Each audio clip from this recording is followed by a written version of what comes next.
예, 오늘은 지난 시간에 그 7장 그 마지막 절 그 센시티비티 부분, 예, 그 부분을 보충하고 예, 8장으로 넘어가도록 할게요.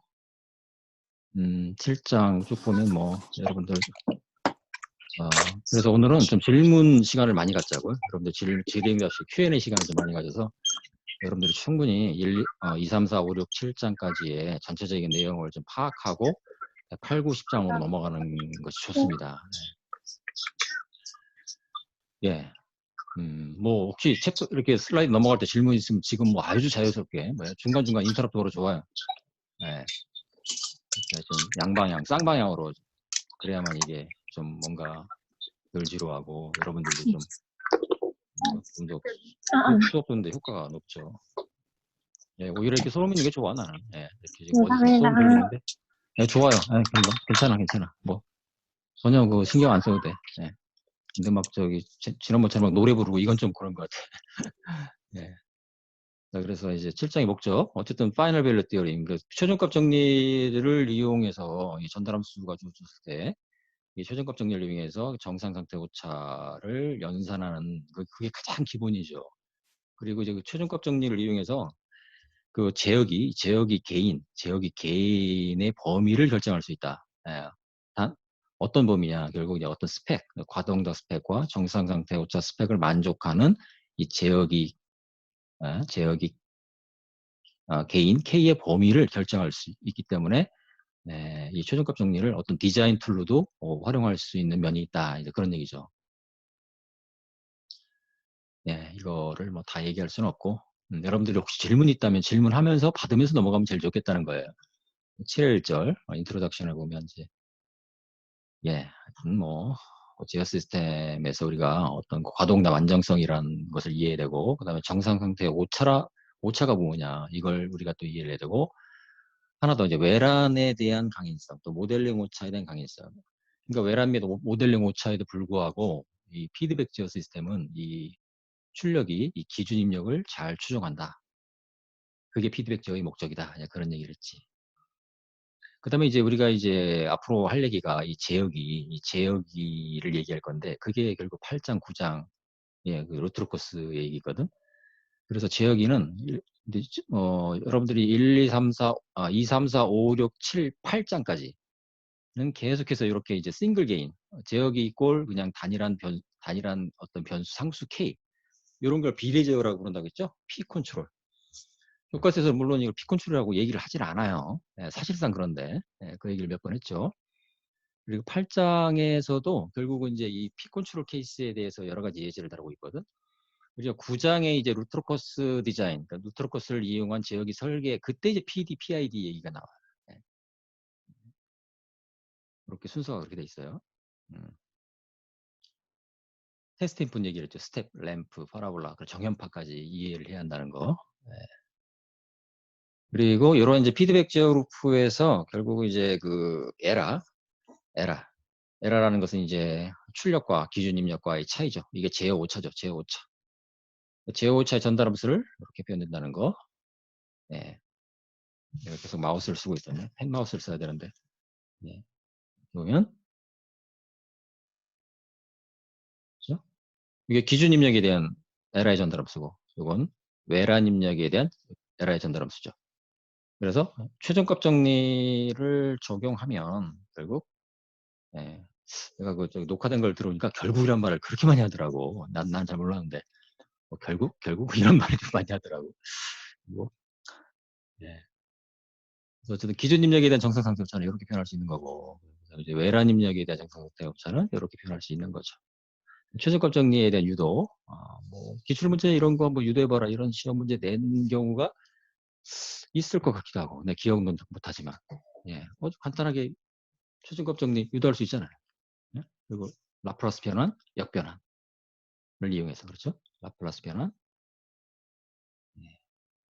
그리고 양변의 리미트를 취해서 결국 이렇게 파이널 밸런스 theorem 유도할 수 있죠. 단 그 안정한 경우에만 유효하다. 그걸 잊지 말아야 한다는 거. 네.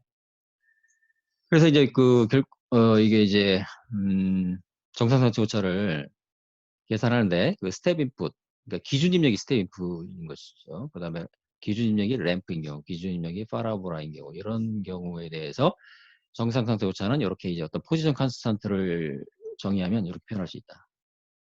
램프 입력에 대해서는 빌라스티 컨스턴트를 정의하면 이렇게 표현할 수 있다. 그 다음에 2차 함수인 파라볼 인풋에 대해서는 악셀레이션 컨스턴트를 정의해서 이렇게 정상 상태 오차를 표현할 수 있다. 그런 얘기를 했죠.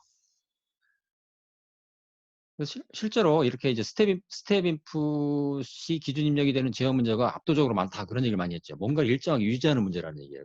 그러니까 여기에서 이제 그 기준 입력이, 이 기준 입력이 여기 이제 RT가 어떤 상수, 일정한 값이라는 얘기는 뭔가를 유지하는 문제거든.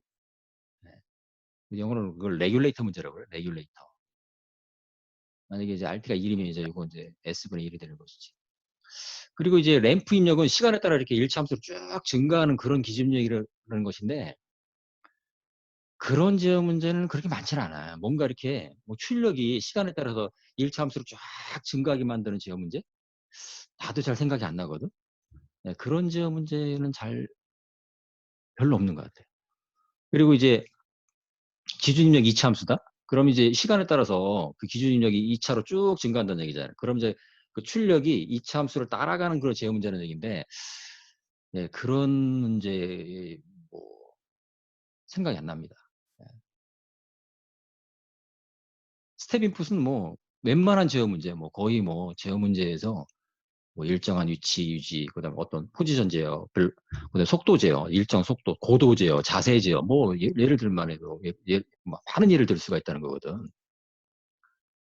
근데 이렇게 이제 테스트 인풋의 예를 들면 이 테스트 인풋의 의미는 무엇이냐? 이 테스트 인풋은 이제 수학적으로 잘 정의된 함수라는 얘기죠. 수학적으로 잘 정의된 함수이기 때문에 이 테스트 인풋에 대해서 어떤 정상상태 오차를 우리가 평가할 수가 있잖아요. 예. 그리고 점점 0차, 1차, 2차 이렇게 순서로 돼 있잖아요. 그런 의미가 있는 거죠. 그다음에 정연파의 의미에 대해서는 정연파 입력에 대한 그 정상 상태 오차도 역시 구할 수는 있는데, 이 만약에 이 기준 입력이 정연파다. 그럼 어떻게 이렇게 어떤 뭐 사인이나 코사인이나 이렇게 이제 주기를 가지고 이렇게 정연파잖아요. 이런 입력에 대하여 뭔가 뭐 정상 상태 오차를 구한다든지 뭔가 그 여러 가지 전달함수를 이용해서 우리가 연산을 할 일이 있는데, 그게 이제 그 10장의 주제인 주파수 응답이죠. 주파수 응답이라는 것은 주파수를 갖는 입력에 대한 응답을 우리가 주파수 응답이라고 해요. 좀 더 정확히 얘기하면 주파수 오메가 주파수죠. 예, 어떤 특정 주파수, 그러니까 그건 주기죠. 어떤 주기 함수를 말하는 거죠. 어떤 일정한 주기를 갖는 주기 함수 입력에 대한 예, 출력의 결국 강제응답이죠. 우리가 강제응답이라고 할 때는 외부 입력에 대한 응답을 우리가 강제응답이라고 얘기했잖아요. 그러니까 정연파의 중요성은 왜 이게 중요하냐면, 방금 전에 주기함수를 얘기했는데, 주기함수라는 게 이제 이렇게 이런 어떤 이제 사각파의 연속일 수도 있고, 이렇게. 그죠? 주기함수죠. 그 다음에 이제 또 이걸 톱니파라고 하는데, 이 톱니파 같은 형태가 있을 수도 있거든. 이런 제어 문제는 꽤 많습니다. 예를 들어서 이제 어떤 일정한 주기마다 뭔가 이렇게 주기함수를 주는 그런 제어 문제가 있거든. 그런데 이런 주기함수는 이 정연파의 조합으로 표현될 수 있다는 거야. 그게 푸리에 시리즈죠. 여러분들 푸리에 급수 배웠잖아. 푸리에 급수. 그러니까 주기함수, 주기함수들은 주기함수는 이 정연파의 조합으로 표현될 수 있다. 그래서 우리가 정연파를 중요시하는 거예요. 정연파. 이거 너무 길게 얘기하면 또 오늘 진도를 못 나가니까 일단 이렇게만 얘기합시다. 10장에 가서 여러분들 주파수 응답 학습할 때 좀 더 자세한 얘기를 하도록 하고.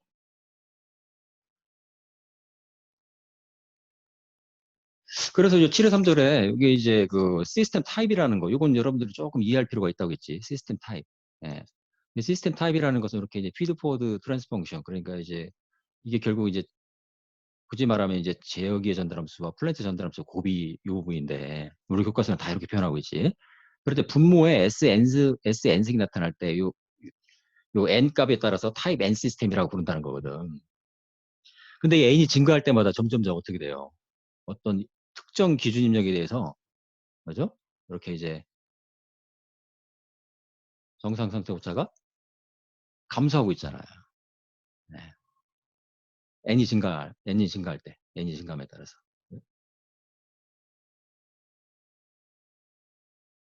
그래서 사실 여기서 이제 PID 제기를 얘기 살짝 했는데, 그럼 n을 증가시키려면 그럼 어떻게 되느냐? 결국, 또 결국이라고 얘기했다. PID 제어라니, PID 제어. 적분 제어가 그래요, 적분 제어의 필요성. 적분 제어가 왜 필요하냐? 시스템 오더를 증가시킨다. 시스템 오더를 증가시킨다는 의미가 뭐냐? 정상 상태 오차를 줄인다. 이거죠. 네. 정상 상태 오차를 줄이기 위해서는 시스템 오더를 증가시켜야 한다. 그럼 어떻게 우리가 시스템 오더를 증가시킬 수 있느냐? 적분 제어. 적분 제어. 왜 적분 제어가 시스템 오더를 증가시키냐? 여기죠. 여기 적분 제어. 실제로 시간에 대해서는 이렇게 이제 시간에 대해서는 이런 식으로 입력이 들어가는 거죠. 근데 요거의 라플라스 트랜스폼에서 결국 또 결국이라고 했네. 아, 이거 참 자꾸 의식된다. 에라에 대해서 이 입력까지의 이 제어계 전달함수 KS는 이렇게 표현되죠. 그럼 분모분의 분자로 이제 정리하면 분모 S가 나타나요. 그러니까 이제 적분 제어는 그 시스템 오더를 하나 증가시킨다는 거예요. 시스템 오더를 차수를 하나 증가시키면 어떤 일이 벌어져요? 이렇게 이제 일정한 컨스턴 어떤 에러가 0으로 떨어져 있고 어떤 그 수렴하지 않는 그런 경우에 이걸 수렴시킬 수가 있고 이렇게 되는 거죠. 스텝 인풋인 경우에도 어떻게 돼요? 타입 제로인 경우는 이렇게 이제 에러가 이렇게 컨스턴트 에러가 발생하는데 1 플러스 KP분의 1, KP는 포지션 컨스턴트라고 정의를 한 거죠. 근데 이제 적분 제어에서 시스템 오더를 하나 증가시키면 에러가 0으로 떨어지잖아요. 그죠? 이렇게 되는 거지. 그게 이제 적분 제어의 필요성, 시스템 타입을 이해해야 되는 이유, 뭐 이렇게 되는 거지. 요 미분 제어와 적분 제어 얘기는 그 이제 10장에서 이제 좀 9장에서 자세하게 나오는데 미분 제어. 자, 요걸 얘기를 하면 이제 비례 제어는 기본이라고 있어요. 기본. 이건 기본이야, 기본. 디폴트. 디폴트예요, 디폴트. 그러니까 이제 무슨 얘기냐면 뭐 비례 제어 빼고 뭐 미분 제어만 한다. 세상에 이런 건 없다는 거야. 항상 비례 제어는 기본이고. 그러니까 제어라는 것은 우리가 제어라는 건 뭐냐면 기본적으로 피드백 제어라는 것은 에라의 개를 곱하는 거예요. 이게 제어예요. 이게. 어떻게 하면 피드백 제어를 할 수 있느냐? 에라가 필요해, 에라가. 그러니까 출력과 기준 입력 사이에 그 오차 정보가 있어야 되는 거죠. 근데 그 출력과 기준 입력 사이의 오차 정보를 알기 위해서는 뭐가 필요해? 센서가 필요하지, 결국. 그래 센서가 필요한 거죠. 센서의 필요성은 결국 뭐예요? 에라를 검출하기 위한 거죠. 에라를 검출하기 위해서 결국 이제 센서가 필요한 것이고, 이 에라의 적절한 게인, 적절한 게인 K, 적절하단 말이 상당히 이게 어떻게 보면은 확정적인 말이 아니잖아요. 적절하다.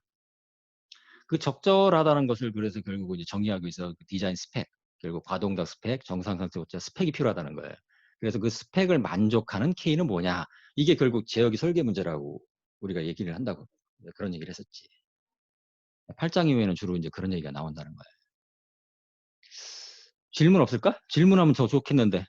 예, 너무 고요하니까 참 별로 안 좋습니다.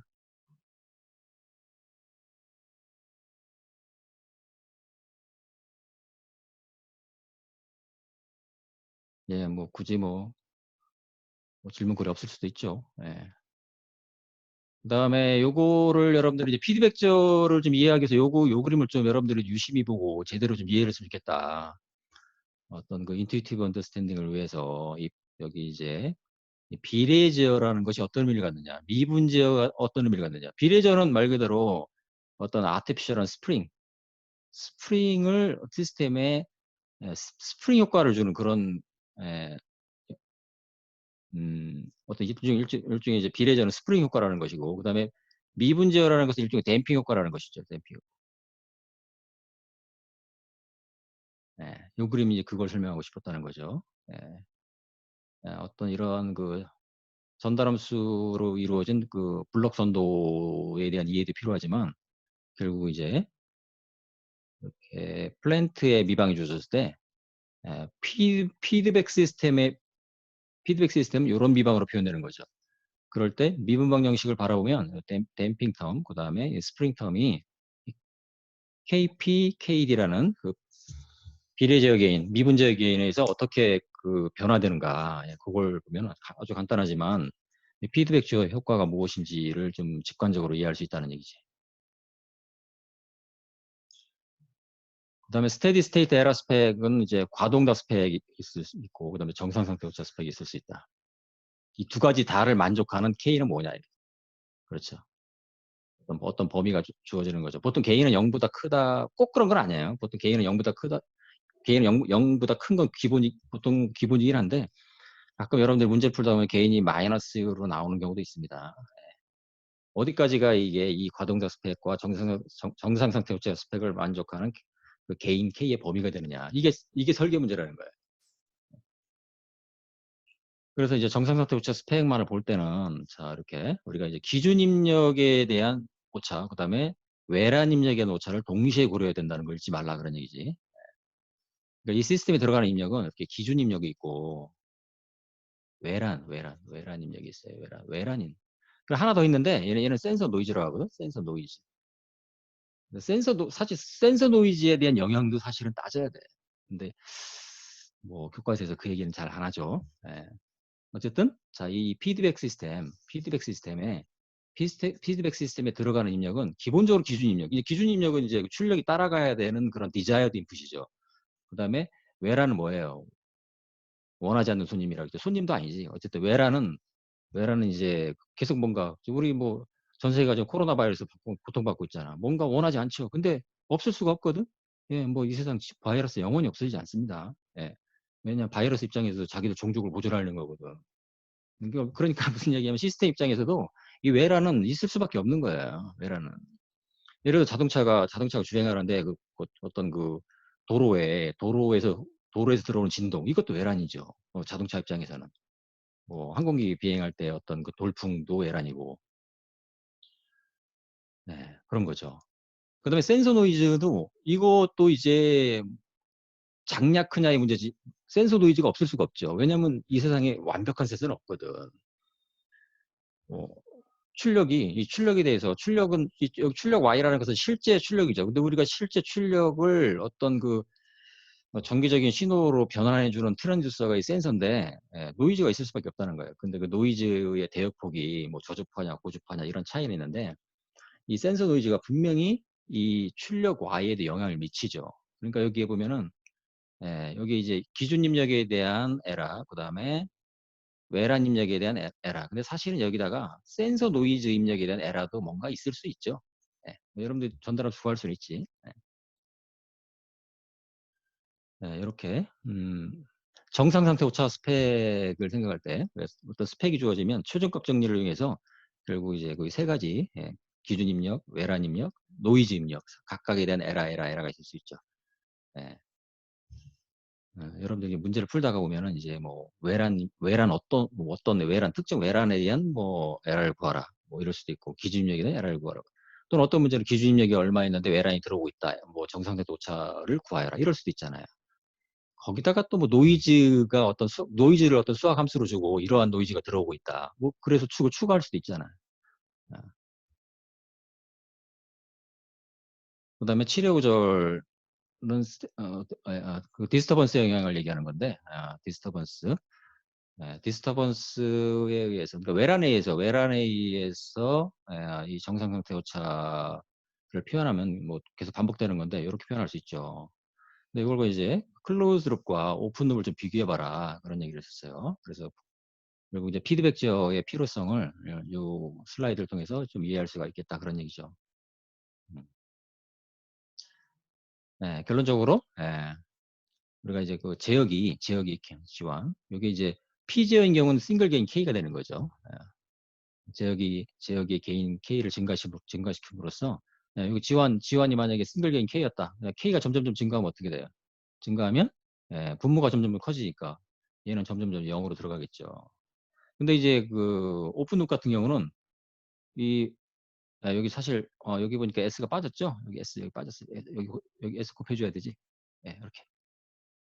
외란이 들어올 때 G2는 이제 플랜트의 전달함수잖아요. 그러니까 플랜트 전달함수는 말 그대로 플랜트니까 뭐 어떻게 제어기 입장에서 어떻게 해볼 방법이 없죠. 오픈업 제어기는 이제 요 지환이 K라고 하더라도 이 K가 외란에 대한 오차에 나타나질 않죠. 그러니까 어떻게 이 외란을 오픈업 제어기에서는 어떻게 핸들링할 수가 없다 그런 얘기지. 마치 그러니까 외란을 그냥 다 그냥 어떻게 되나 맞을 수밖에 없다. 비바람을 맞듯이 그냥 맞을 수밖에 없다 그런 거지. 근데 한 번 더 얘기하고 싶은 거예요. 근데 외란이 작은 시스템이라든지 또 모델링 오차가 작은 시스템은 오픈업 제어로도 충분한 경우가 많다. 이제 그런 얘기를 했었죠. 그래서 오픈업 제어를 적용하기 위해서는 기본적으로 외란이 작아야 되고 없거나 작아야 되고 매우 작아야 되고 그다음에 플랜트 모델이 정확해야 된다. 플랜트 모델. 네, 플랜트 모델이 매우 정확해야 된다. 그러니까 이제 플랜트 파라메타의 오차가 무시할 수 있는 수준으로 작아야 한다. 이제 그런 전제 조건이 있다. 그런 얘기죠. 이게 7회 구절 내용이었고 7회 구절의 non-unity 피드백 시스템은 말 그대로 이제 그 피드백 룹에 있는 이제 보통 센서인데 이 센서의 전달 함수가 이제 일이 아닌 경우 그런 경우에는 HS가 계속 들어가는 거죠. 이렇게. 그 차이밖에 없죠. 예. 그다음에 이제 그래서 오늘 이제 센서티비티 민감도라고 이렇게 얘기를 한다. 민감도. 민감도. 민감도라는 것은 결국 이제 그 어떤 어떤 플랜트 파라메타 변화에 대한 어떤 그 시스템의 그 파라메타 변화가 보통 메케니컬 시스템 같은 경우는 매스가 있고 댐핑 코에피션트가 있고 그다음에 이제 스프링 컨스턴트가 있잖아요. 이런 플랜트 파라메타가 변할 수 있죠. 그리고 변할 수도 있고 모델에 오차가 있을 수도 있고 그러니까 M이 50kg인 줄 알았더니 사실은 45kg였어요. M이 처음에는 50kg였는데 나중에 그 어떤 그 변화에 의해서 그게 질량이 감소했어. 그럴 수도 있죠.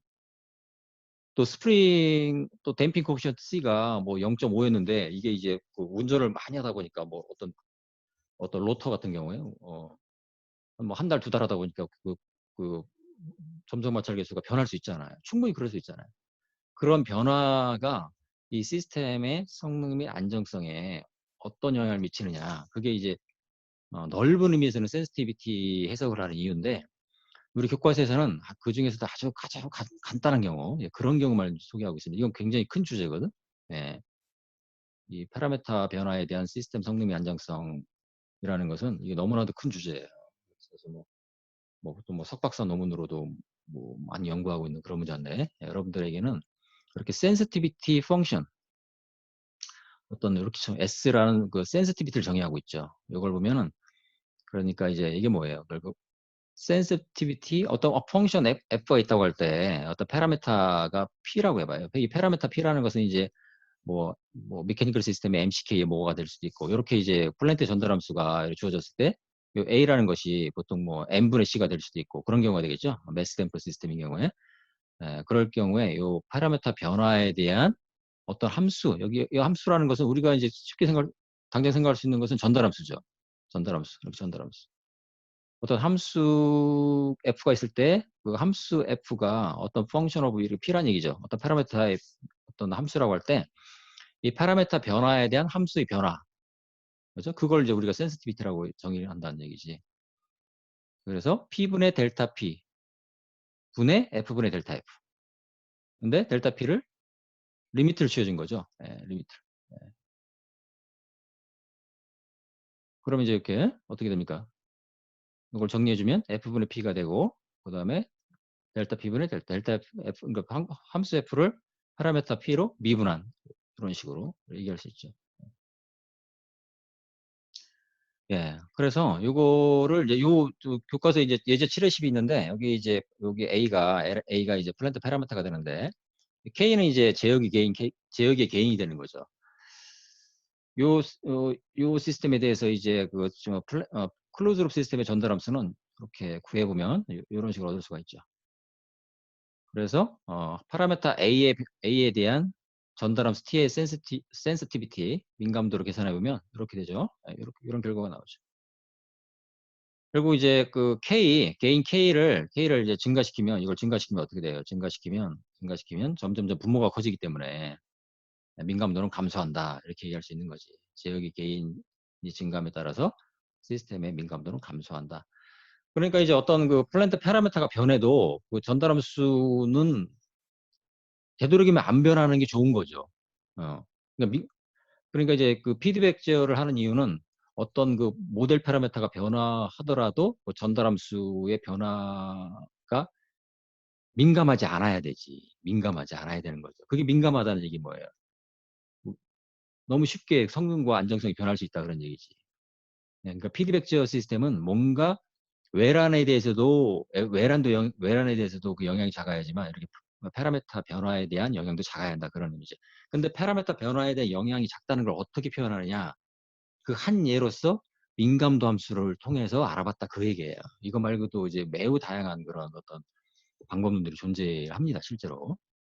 여러분들은 이 정도만 이해하고 어떤 그 모델 불확실성, 모델 또 변화, 모델의 불확실성에 대한 영향이 분명히 존재한다는 걸 이해할 필요가 있다는 거지. 그래서 오픈룹 시스템 같은 경우는 이렇게 어떻게 될까요? 만약에 이 룹을 딱 끊어버리면 예, 기준 입력 R에 대해서 출력 C라고 할 때 전달함수는 이렇게 되겠죠? 앞에 K가 붙어야 되겠죠? 이렇게. 그럼 이렇게. 플랜트 변화, 파라미터 A에 대한 전달함수의 변화의 센시티비티를 계산하면 이렇게 되겠죠. 여기 K가 생략되겠죠? 그러니까 이제 어떻게 보면 오픈룹 시스템의 경우는 이 경우에는 그 어떤 그 파라미터 A의 변화에 대한 민감도가 항상 일정하죠. 그러니까 민감도를 어떻게 더 이상 감소시킬 수 있는 방법이 없지. 근데 요 예제인 경우 이렇게 나오는데 이게 오픈룹 시스템 경우도 여기에 이제 최종 결과가 어떤 개인 K가 들어갈 수도 있어요. 이건 항상 일관된 건 아니야. 그러니까 여러분들 예제를 풀면서도 그, 그러니까 이렇게 얘기할 수 있죠. 피드백 제어 시스템은 개인 K. 피드백 제어 시스템에서 그 개인 K를 우리가 잘 선정하거나 설계하면 민감도도 떨어뜨릴 수 있는 여지가 있는 거지. 네. 일반적으로 이렇게 얘기할 수가 있는 거죠. 요 예제 같은 경우는 딱 눈에 보이죠, 지금. KA에서 어떤 민감도를 감소시킬 수 있다는 것이 눈에 보이는데, 오픈도 시스템은 민감도가 항상 일정한 값을 갖는다. 그리고 이걸 이제 실제로 계산하려면 어떤 S 값을 집어넣어야 되는 거잖아. 그 얘기는 안 하고 있죠. 교과서에 이제 이렇게 딱 답을 이렇게 내고 말았는데, 어떤 특정 S라는 건 사실 복수수잖아요. 복수수인데, 그 얘기까지는 실질적인 수치 현상까지는 안 하고 있다는 거예요. 어쨌든, 예, 어떤 S가 들어가더라도 분명히 이 개인 K의 증가에 따라서 민감도는 감소한다는 걸 우리가 눈으로 확인할 수 있다 그런 얘기죠. 예, 여기까지가 7장이에요. 지금 7장에 대해서 질문을 좀 받고 8장으로 넘어갔으면 좋겠어요. 자, 자유롭게 한번 질문해 봅시다.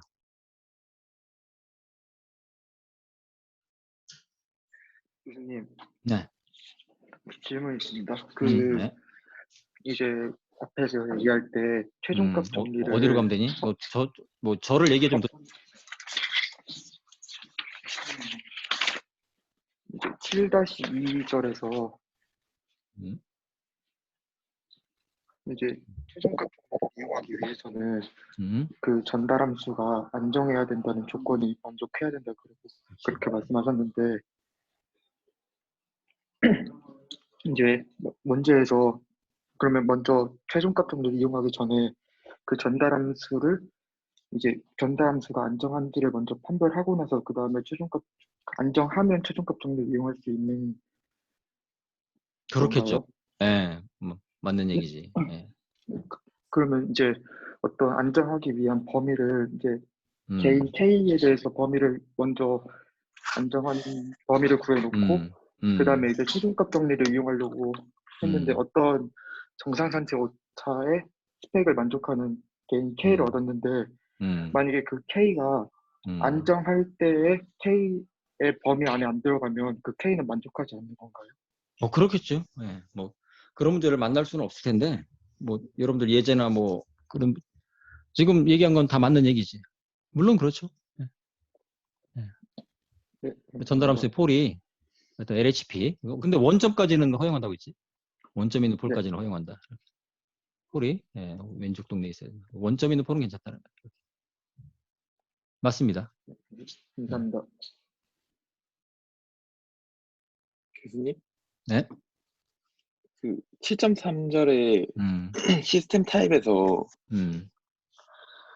그 보통 이제 타입을 결정할 때 S의 지수성을 결정한다고 돼 있는데 여기서 보면 센서가 지금 1로 돼 있을 때를 생각한 거잖아요. 그렇죠. 이 그림에서는 이 그림에서는 그렇지. 근데 만약에 센서가 이제 1이 아닌 경우에는 어떻게 바꿔줘야 하는 건가요? 그거는 아니, 이걸 이해하면 되는 똑같이 거지. 여기 보면 여기지. 여기서 이제 요걸 갖다가 센서에 전달하면서 1로 줬는데 아니라면 이거 여기다 그냥 적어가면 되지. 여기다. 그죠? 예.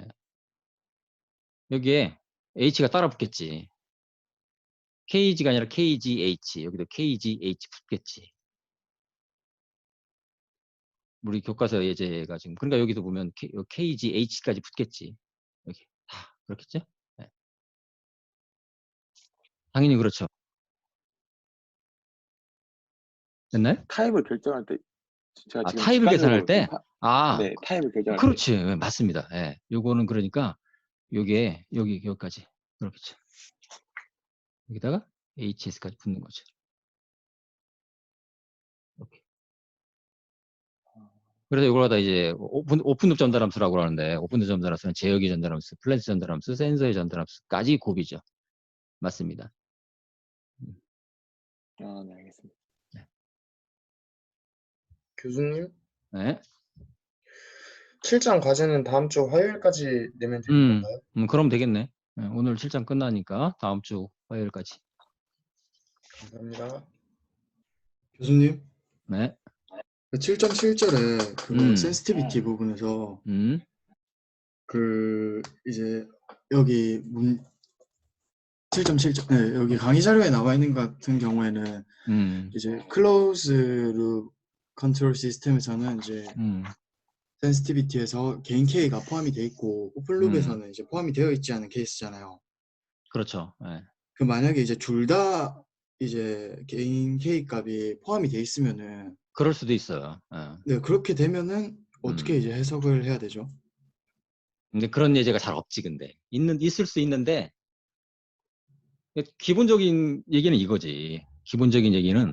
그리고 교과서에서는 이제 오픈룹 제어 시스템이라는 얘기 자체를 안 하죠, 또. 그냥 클로즈룹 시스템인 경우에만 그냥 전달함수를 구해서 거기에 뭐 에라, 파이널 밸류 이름 적용해서 에라의 최종값, 파라미터 변화에 대한 에라의 최종값이 어떻게 변하는가 이런 연산을 하는 경우가 있지. 그런 경우가 있는데 오픈룹 제어와의 비교 설명은 안 하고 있죠. 안 하고 있는데 이거 이제 내가 좀 추가한 건데 이제 디스터번스도 마찬가지고 디스터번스인 경우에도 어디 갔어요? 왜 안 보이냐? 여기죠. 디스터번스인 경우도 오픈룹 제어인 경우에 이건 여러분들이 이제 그 이해를 돕기 위해서 그냥 강의 슬라이드 추가한 내용이고 예. 근데 센시티비티 같은 경우도 이렇게 추가를 했는데 그러니까 일반적으로는 그렇다는 얘기예요. 일반적으로는 오픈룹 제어에 비해서 클로즈룹 시스템은 그 어떤 파라미터 변화에 대한 민감도가 작다는 거예요. 작은데 그게 이제 K의 범위를 제어기 K의 범위를 잘 선정해야 되는 그런 문제가 있긴 하다는 거야. 네, 그러니까 아까 그게 좀 조심스럽게 얘기해야 될 부분이 그런 부분이거든. 그러니까 일반적으로는 페르프 시스템이 그 게루프 시스템, 오픈룹 시스템에 비해서는 어떤 파라미터 변화에 대한 민감도가 작아진다. 네, 그건 일반적인 얘기라는 것이지. 만약에 뭐 어떤 연산을 했는데 오픈룹 제어인 경우에도 K가 들어갈 수 있다니까. 근데 이제 그걸 잘 따져보면 개인을 이렇게 선정하면 오픈룹 제어에 비해서 클로즈 시스템이 더 민감도가 작을 수 있다. 그리고 또 안 되는 경우가 있을 수도 있어. 일반적이라는 것이 이제 모든 게 다 된다는 것도 아니거든. 네, 그건 이제 일괄적으로 얘기하기 좀 힘든 문제야. 그래서 이제 우리 과에서는 그 비교를 잘 안 하고 있죠. 그냥 센서티비티를 정의하고 파라미터 변화에 대한 센서티비티는 이렇다. 그래서 뭐 또 따진다면 센서티비티가 이제 만약에 1보다 작으면 그렇죠. 어떤 파라미터에 대한 어떤 함수의 센서티비티가 작다는 걸 의미하는 거죠. 만약에 이게 1보다 크면 어떤 파라미터 변화가 그 센서티비티에 큰 변화를 가져온다. 그런 의미가 되는 것이죠. 그 정도로 이해하면 될 것 같아. 됐니? 좀 더 질문해보던지. 좀 더. 1보다 작을 때는 좀 변화가 작다라고 이해를 하면 그런 될까요? 의미지. 예, 그런 의미죠. 예. 예를 들어서 S가 1이 나왔다. 그러면 그 네. 파라미터 변화에 의해서 센시티비티 변화가 없다 그런 얘기잖아. 네네. 그런 얘기가 되는 거지. 그러니까 이제 이거 어, 파라미터 변화가 시스템 성능 및 안정성에 미치는 영향을 분석하기 위한 하나의 어떤 그 방법이다. 이렇게 생각을 해야 되는 거죠. 그러니까 이 7의 네. 7절의 목적은 결국 모델은 모델일 뿐이다. 그 얘기를 하고 싶은 거야. 여기 모델이죠, 이게 모델. 모델이 실제와 다르다는 얘기를 하고 싶은 거예요. 그걸 이해하라는 거야. 그렇지, 모델은 모델일 뿐이잖아. 네. 실제 플랜트에 대한 수학적인 표현이 모델이잖아요. 그거를 이해시키기 위해서 요 7의 7절이 있다고 봐도 되는 거지. 아마 7의 7절 말고는 모델링 오차 또는 뭐 모델 언서튼티에 대해서 얘기하는 것이 없을 거야, 우리 것에. 보통 이제 이건 어드밴스드 코스에서 주로 모델링 오차에 대한 그 강인지의 분야 이런 데서 보통 얘기를 하는 거거든. 분명히 영향이 있죠. 모델링 오차가 지난 시간에도 얘기를 했잖아. 모델링 오차가 근데 어디까지 허용할 수 있냐 이거예요. 어디까지. 예를 들어 모델링 오차가 5%면 작은 거냐. 뭐 모델링 오차가 30%면 큰 거냐. 그건 상대적인 거잖아요. 그럼 어디까지 모델링 오차를 이 피드백 제어 시스템이 허용할 수 있냐. 굉장히 중요한 질문이 되잖아요. 네. 이런 거에 대해 궁금하면 나중에 제어 전공으로 넘어가는 거지. 그런 거 괜히 다 끌린다 그러면 그렇게 얘기할 수 있을 것 같아요. 네, 알겠습니다. 네. 또 저 질문 있을까요? 저 혹시 아까 센서 노이즈의 전달 함수는 어떻게 구할 수 있나요? 아니 이걸 못 가면 안 되지. 야 이걸 할 수 있겠죠? 여기 노이즈 입력 이 들어가고 있잖아. 노이즈 입력. 그러니까 이제 외란 입력 이렇게 들어가서 보통 이제 어떻게 뭐죠? 우리 메이슨을 쓰면 물론 이제 산수를 하면 안 돼. 산수를 하면 알 수 있지. 어떻게 돼요? 여기서 출력은 어떻게 플랜 전달함수에다가 일단 기본적으로 해요. W 이렇게 되잖아. 근데 여기 LR 계산하는데 LR은 R-HY인데 이 Y의 노이즈 보통 노이즈는 N으로 N을 표시 많이 하는데 이렇게 되잖아. 그치? 그럼 요게 U라는 제어 입력, W라는 그 외란 입력, N이라는 노이즈 입력이 다 들어가고 있잖아. 그 다음에 U는 뭐예요? U는 K 곱하기 2. 그거 산수를 해보면 요거 구할 수 있지. 설마 이걸 네. 못할까? 그 메이슨 룰을 메이슨룰을 쓰면 이렇게 이용해서 할 수 되겠지. 있는. 메이슨룰을 쓰면은 메이슨룰을 쓰면 그러니까 노이즈 입력분의 출력까지의 그것은 1 플러스 룹 게인은 똑같죠. 룹 게인은 이렇게 되고 피드포드 게인은 어떻게 될까요? 자, 봅시다. 피드포드 게인이라는 게 뭐냐면 V가 입력으로 들어가고 있잖아. 이렇게 입력인데 출력은 여기잖아. 그러니까 피드포드 패스는 어디야? 요거지. 요만큼이지. 그러니까 여기 뭐가 들어갈까? 여기는 H, K, G가 들어가지. 근데 부호가 마이너스를 바뀌지. 그러니까 H, K 맞을 거야 아마. 해봐. 내가 글쎄, 그럴 겁니다. 이렇게 하면은 그 산수를 해서 나온 결과나 같게 나올 겁니다 아마. 네, 알겠습니다. 해보세요. 또 질문. 우리 지난번에 그 출석부 중간 이후에 학생들 질문하다 말았는데 오늘 목요일은 그렇게 해봅시다. 목요일 질문 시간에는 우리 지난번에 출석부 중간 이후에 질문 그때 안 한 학생들, 그 학생들 일단 진행한 다음에 뭐 자유 질문도 받겠지만 그렇게 하는 게 좋을 것 같아요. Q&A 시간을 좀 당분간 좀 이렇게 좀 많이 갖는 게 좋을 것 같아요.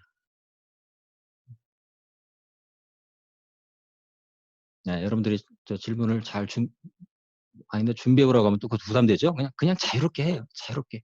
뭐, 그게 좋은 것 같아. 그러면서 이제 항상 하는 얘기지만 다른 학생들도 그 질문을 들으면 느끼는 바가 있잖아.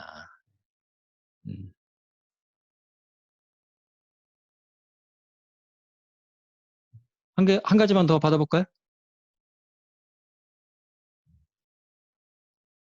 자, 그냥 8장으로 넘어가.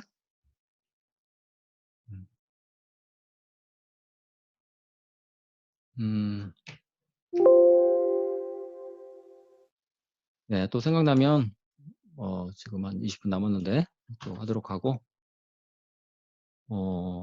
왜 오늘은 7장 뭐 질문이 많다면 오늘 7장 뭐 깔끔하게 하고 목요일부터 8장 들어가는 것도 방법인데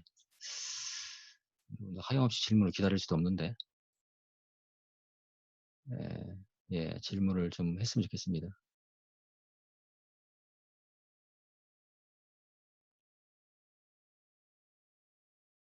예, 질문 없을까요? 질문 좀 받아봅시다. 예. 만약에 여러분들이 질문으로 4시 15분까지 시간을 채울 수 있다면 그게 제일 좋을 것 같아.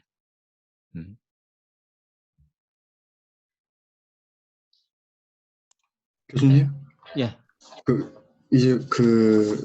일반 이제 그 피드백 제어에 대해서 질문드리고 싶은데요. 그 피드백 제어를 하는 이유가 그렇게 되면 이제 외란 보상이랑 이제 센시티비티가 이제 일반적으로 오픈룩보다 이제 작으니까 그렇죠. 네. 그러한 장점 때문에 이제 피드백을 쓰는 거죠. 그렇죠. 예. 그리고 하나 더 한다면 명령 추정이죠. 명령 추정. 기본적으로 명령을 따라가야 되니까. 물론 이제 그 오픈업 제어에서 뭐 플랜트 모델이 완벽하고 외란이 없다면 명령 추정할 수 있다 뭐 그 얘기를 했는데 그건 일반적인 얘기는 아니잖아. 기본적으로는 그러니까 이 출력이 명령을 추정하기 위한 것이 가장 기본적인 것이고 두 번째는 이제 외란 보상이라고 하고 그다음에 이제 말로 쓰면 모델링 오차에 대한 민감도 감소 요게 그 피드백 목적이다 이렇게 정리할 수도 있죠. 네. 요거는 이제 명령 추정, 외란 보상, 모델링 오차에 대한 민감도 감소 이렇게 얘기할 수 있죠. 그러니까 오픈룩도 명령 추정 가능하지 않나요? 방금 얘기했잖아. 가능한데 전제가 있잖아. 전제가 퍼펙트 플랜트 모델이고. 그리고 외란 보상이 안 된다고 얘기했잖아. 네. 외란 보상 불가능. 외란이 없으면 괜찮잖냐? 물론 그렇지. 그 다음에 완벽한 모델. 이 전제 하에서 오픈룩 제어는 완벽한 명령 추정이 가능하다. 그런 얘기지. 알겠습니다. 네. 감사합니다. 교수님. 네. 그 비례 미분제어, 비례 적분 미분제어 부분에서요. 8페이지. 네. 블록 선도가 이제 일반적으로 화살표를 따라가면서 거기에 나와 있는 블록 곱하는 형식이잖아요. 그래서 오차 2가 이제 KS를 만나서 2 곱하기 KS가 되고 이렇게 흘러가는데 그럼 비례 미분제어의 경우 이거를 블록 선도로 나타내면은 그렇지. 네, 알겠습니다. 실제로는 이렇게 입력이 들어가죠. 시간에 대해서. 근데 요거 라플라스 트랜스폼 한 것이 우리가 말하는 전달함수지. 그죠? 네. 됐니? 네, 됐습니다. PID인 경우는 이렇게 전달함수가 이렇게 되는데 전달함수는 우리 보통 분모분의 분자를 표현하잖아요. 정리하면 보통 이렇다는 얘기. 그러니까 여기서 조금 더 얘기하면 알파는 어떻게 되나요? KP와 KD의 비율이죠. 자, 만약에 KP로 묶었다. 그럼 어떻게 될까요? 알파는 나도 잘 안 된다.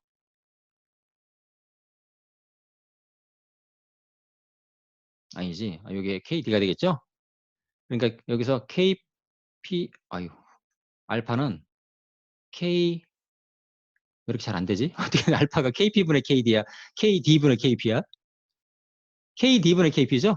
이렇게. 알파는 그러니까 P게인과 D게인의 비율이지, 비율. 이 비율이 중요합니다, 또 비율이. 절대적인 크기도 중요하지만 비율이 중요해요. 보통 알파는 1보다 훨씬 커요, 이렇게. 여기서도 이제 그래서 PID 제어인 경우는 결국 이제 KP, KD, KI가 있는데 이 알파, 베타가 결국 KP, KD, KI에서 결정되는 상수제가 되는 것이지. 보통 알파는 1보다 크고 베타는 1보다 훨씬 작습니다. 이렇게 표현돼요. 그 자세한 얘기 구장이 나오는데.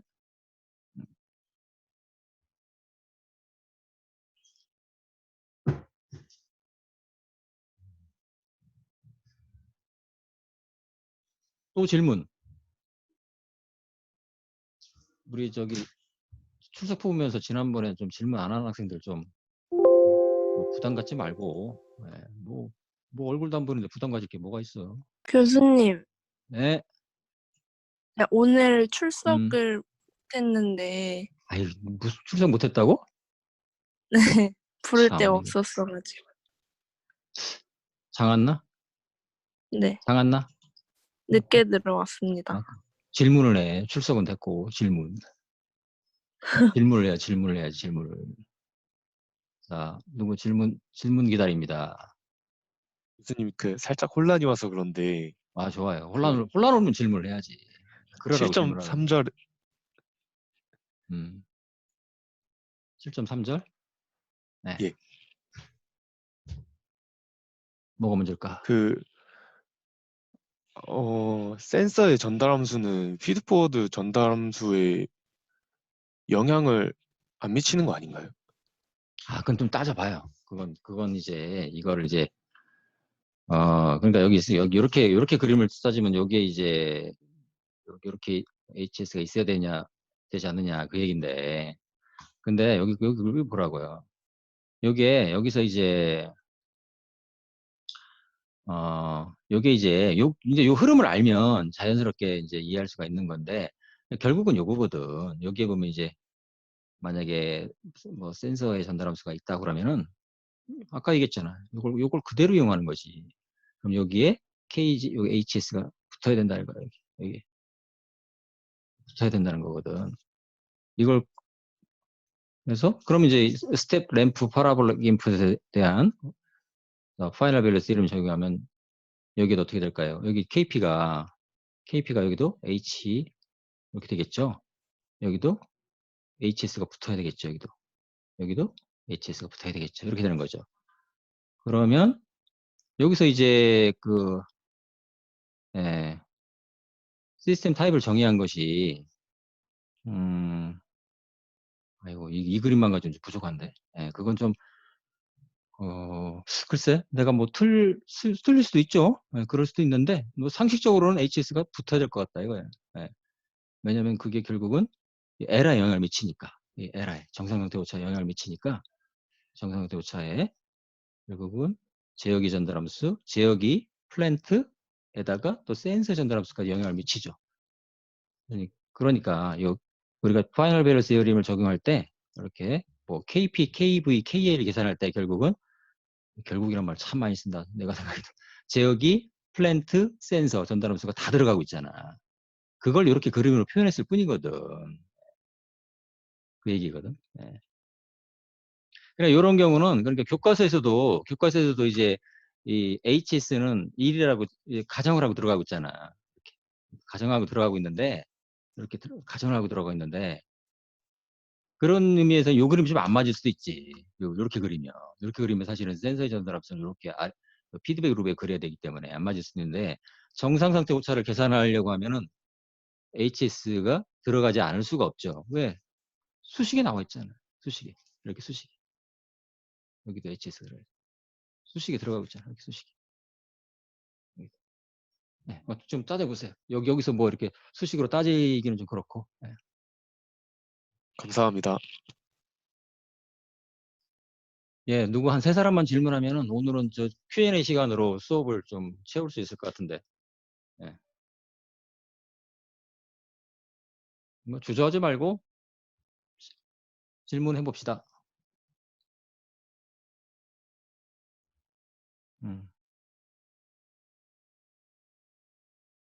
교수님, 저 질문 있는데요. 네, 뭐 꼭 오늘 7장뿐만 아니라 그냥 2, 3, 4, 5, 6 지금까지 학습한 전체에 대해서 무엇이라 좋습니다. 네. 그 해보세요. 과동답 관련 질문인데, 그 오실레이션 하면서 수렴하는 슬라이드로 가는 게 좋겠니? 그냥 얘기하는 게 그냥 얘기도 되니? 어떻게 되니? 그냥 이야기해도 될 것 같습니다. 얘기해 보세요. 네, 그 수렴하는 과도응답에서 진폭을 구할 때 그 가장 큰 값을 진폭이라고 생각하면 되나요? 되게 작아지잖아요, 점점. 그렇죠. 그렇지. 그럴 때는 진폭이 뭐냐? 말 그대로 진폭을 네네. 구한다지. 그게 답이지. 예를 들어서 네? 여기 보면 이제 우리가 어떤 응답을 생각할 때 이렇게 자연응답과 이제 강제응답이잖아. 그리고 이 네. 자연응답이라는 게 결국은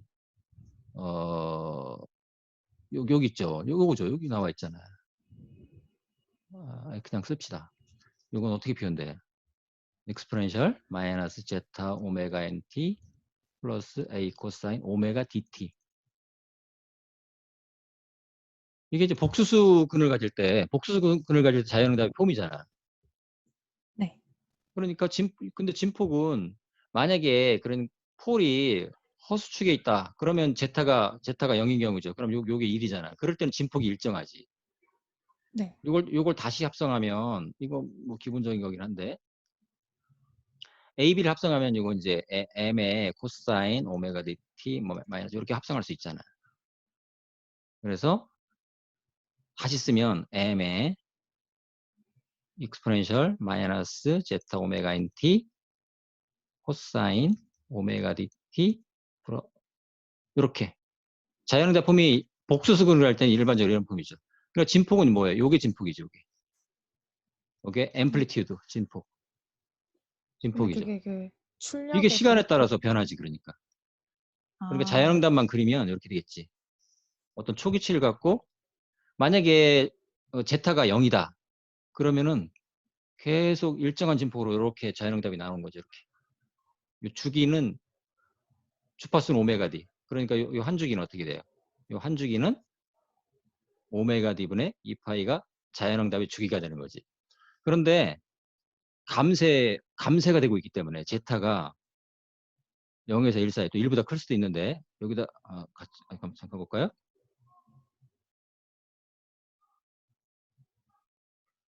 감쇄가 되고 있기 때문에 만약에 제타가 0이 아니라면 어떻게 될까요?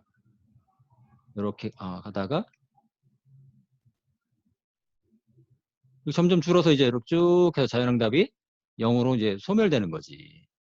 그렇잖아. 시간이 점점 가면 이 진폭이 점점점 0으로 가면서 YN이 0으로 가는 거지. 이 그러면 질문을 한 거니? 진폭을 구하라고 했을 때 진폭을 구하라? t에 대한 그런 함수를 문제가 있었어? 나타내면 만약에 구하라고 했으면 이게 진폭이지. 네. 진폭이 일정이 아니지. 이게 진폭이지. 그러니까 타임 베링 앰플리튜드가 되겠네. 타임 베링. 시간에 따라 변하는 진폭이 되겠네. 그렇지? 네, 감사합니다. 자, 또 질문 기다립니다.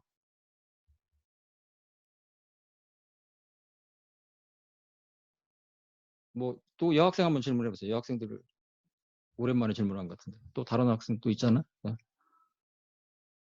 아니면 아무나 질문해 보세요.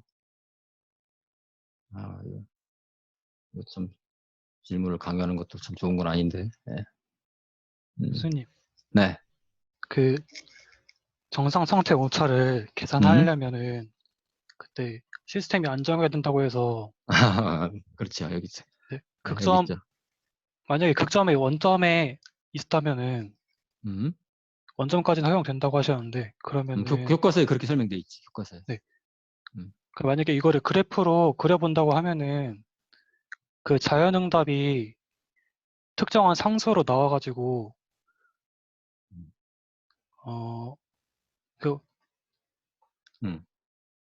원래 그 강제응답이 계속 일직선으로 나오잖아요. 그렇죠. 스텝 인풋이면 일정한 값 나오겠지. 그러면 그 출력되는 y는 그 yp에 대해서 어떤 특정한 거리만큼 떨어져서 일직선으로 나타난다고 보면 되는 건가요? 그러겠지. 그러니까 입력이 상수면 출력 강제응답도 상수가 될 수밖에 없지. 물론 이제 그게 100% 맞는 건 아니야. 안 되는 경우가 있어요. 그 안 되는 경우를 또 얘기하자면 또 얘기가 길어지거든. 일반적으로는 그래. 일반적으로. 네. 네. 알겠습니다. 네, 그래서 네, 말 그대로 그거예요. 네, 여기. 그러니까 이제 좀 더 보충하자면 만약에 불안정한 경우에 이 파이널 밸류 시어림을 적용하면 어떤 수치가 나올 수는 있거든. 값이 나올 수는 있어요. 안 나올 수도 있고 나올 수도 있거든. 나오더라도 그건 틀린 값이란 얘기야. 그래서 교과서에 이렇게 설명되고 있죠. 그 설명도 교과서에 돼 있지. 네. 알겠습니다.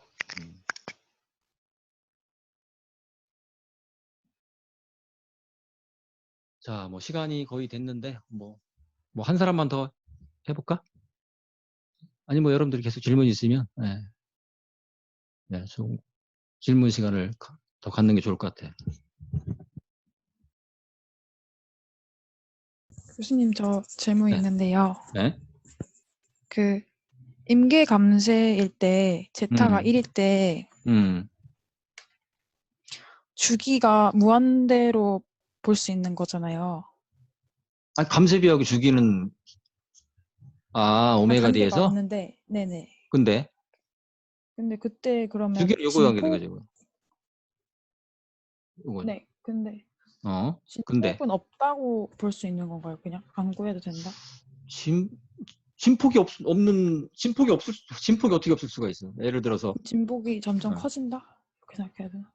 아니, 진폭은 오로지 감쇄비 제타에 관련된 거지. 감쇄비 제타가 1이면 진폭은 m의 exponential 마이너스 오메가인 t가 진폭이 되겠네. 시간에 따라서. 그러니까 만약에 제타가 0인 경우에는 요 지수함수가 1이 돼버리잖니. 요게 1이 되는 경우 제타가 0인 경우밖에 없잖아. 그런 경우엔 진폭이 m으로 일정하지. 요게 요 진폭이 m으로 일정할 텐데 여기 이제 제타가 0인 경우란 얘기지. 근데 만약 제타가 0이 아닌 값을 갖는다면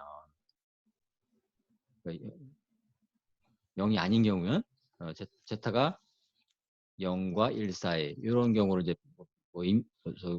경감쇄라고 하죠. 라이트리 댐프트 또는 뭐 부족 감쇄라고도 하고, 그다음에 이럴 때는 이제 오버 댐프트라고, 이럴 때는 이제 임계 크리티컬리 댐프트라고 얘기하잖아. 요 세 가지 경우에 대해서는 그러니까 이제 요 케이스만 진폭이 일정한 거죠. 네. 이건 지금까지 이 얘기는 기본적으로 복수수근을 전제하고 있는 거죠. 실근이면 이런 오실레이션이 나타나지 않지. 오실레이션이 나타나지 않으면 진폭은 그때는 진폭의 개념인 거지. 우리가 진폭이라는 것은 뭔가 어떤 정연파일 때 우리가 그 진폭을 얘기하는 것이지. 그렇잖아요? 네. 만약에 복수수근이 아니란 얘기는 이 자연응답이 이런 정연파 형태로 나오지 않지. 네. 그러니까 어떻게 되니? 이건 뭐 어디다 써야 되나? 공간이 별로 없네. 여기 이거 그림 있잖아. 이렇게 이제 어떤 과동답이 이렇게 오실레이션 한다는 의미는 이거 뭐예요? 사실은 이제 응답이 자연응답과 강제응답의 합이죠. 근데 강제응답이 이때는 어떤 상수지. 그러니까 이제 자연응답만 플롯하면 이렇게 되겠죠. 자연응답 플롯하면 어떤 초기치에서 어떻게 될까요? 초기치에 따라 다르긴 한데 이렇게 가서 요게 자연응답만 한 거죠. 여기다가 강제응답 상수를 더한 게 요 과동답이지. 근데 이렇게 이제 자연응답이 이렇게 이제 어떤 정연파 형태로 점점점 진폭이 줄면서 요건 이제 그 제타가 0이 아닌 경우가 되는 것이고, 만약에 그 전달함수 분모의 폴이 그냥 실근이다. 그럴 때는 어떻게 될까요? 자연응답이 그냥 익스포넨셜리 이렇게 쭉 이런 식으로 나올 수 있죠. 그럴 때는 진폭이라는 개념이 없고 주기라는 개념도 없죠. 네, 감사합니다. 실근, 이거는 복수수근. 이렇게 얘기할 수 있죠.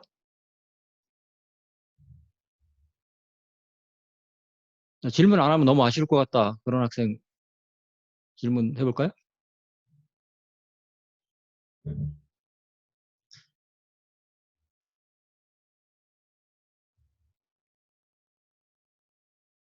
오늘 여기까지 할까요? 어떻게, 자, 빨리, 저기, 질문 있는 학생 주저하지 말고.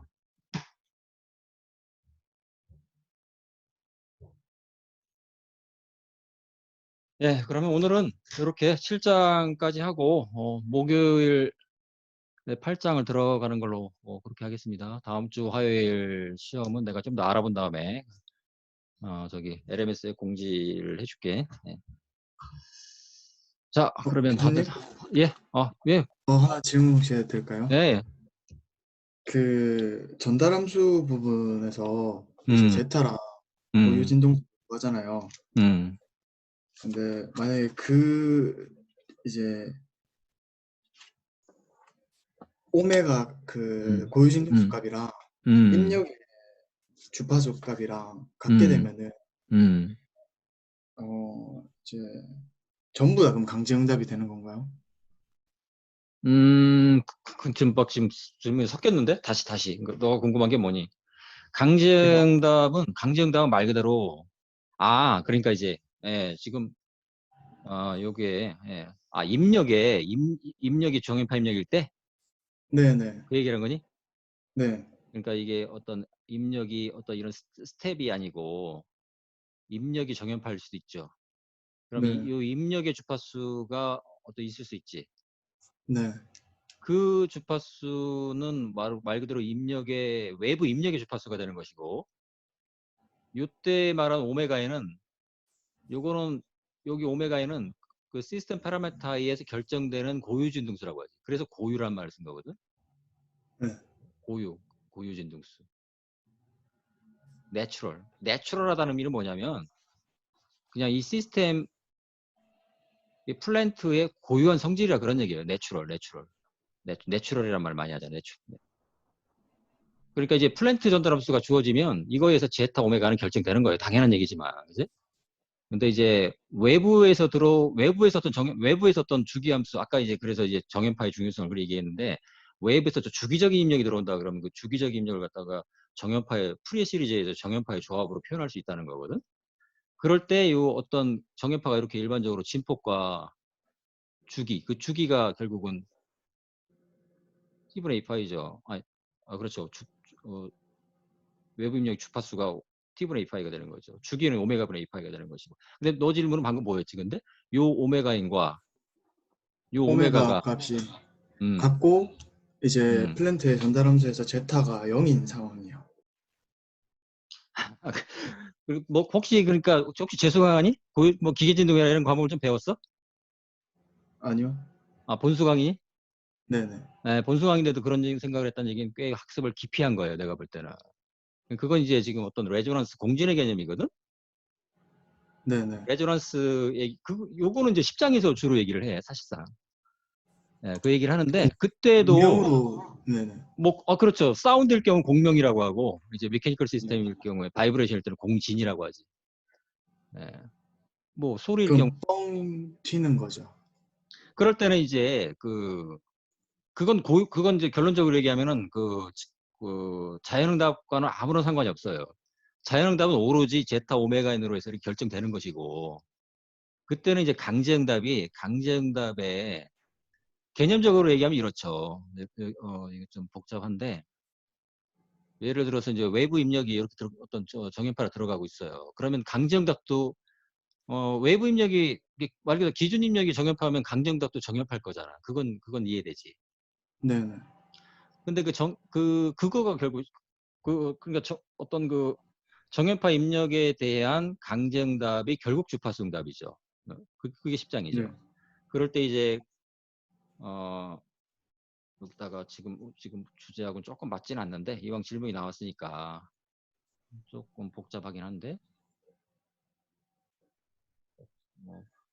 여기다 해볼까?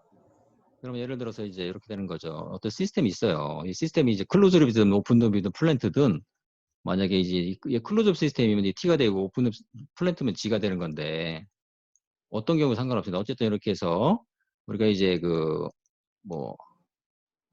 외부 입력이 이런 정연파가 들어갔다. 그러면 여기 또 출력이 나오겠죠. 출력은 결국 이제 강제응답, 자연응답이 있을 수 있는데, 요거 합이 이제 결국은 그 응답이죠. 네. 자연응답은 말 그대로 C의 exponential ST로 결정되는 거예요. 그럼 이건 댐핑 레이쇼에 따라서 이게 어떤 그 정연파일 수도 있고 아닐 수도 있고. 근데 강제응답은 진폭과 외부 입력이 주파수가 오메가라면 출력이 주파수 당연히 오메가죠. 왜냐하면 네. 입력의 형성을 따라간다고 했으니까. 그 다음에 단 요 페이즈 위상과 진폭 앰플리튜드 요게 변하죠.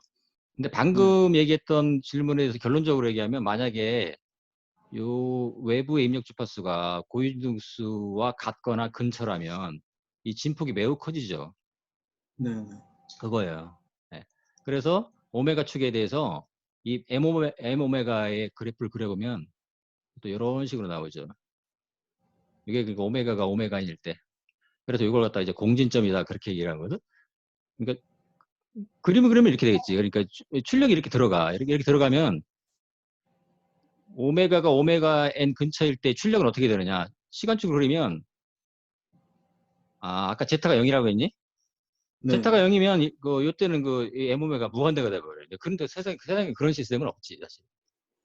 그럴 때는 이제 만약 이게 이제 무한대로 올라가 버리는데 그럼 여기도 그림을 그릴 수도 없지. 진폭이 무한대니까. 네.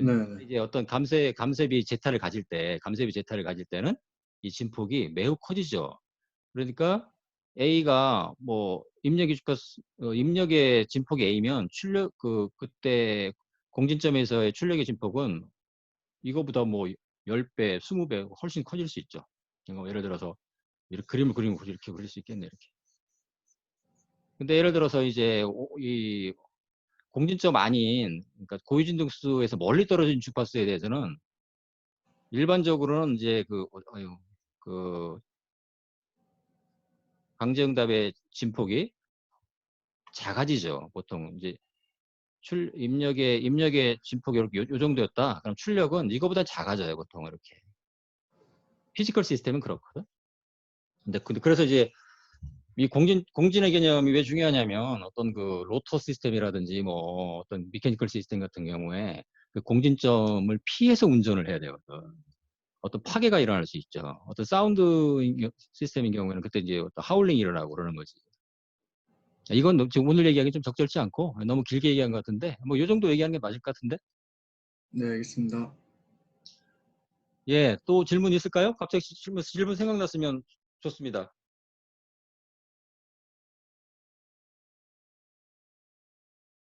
예, 그럼 오늘은 여기까지 하겠습니다. 목요일 날 봅시다. 고생하셨습니다. 고생하셨습니다.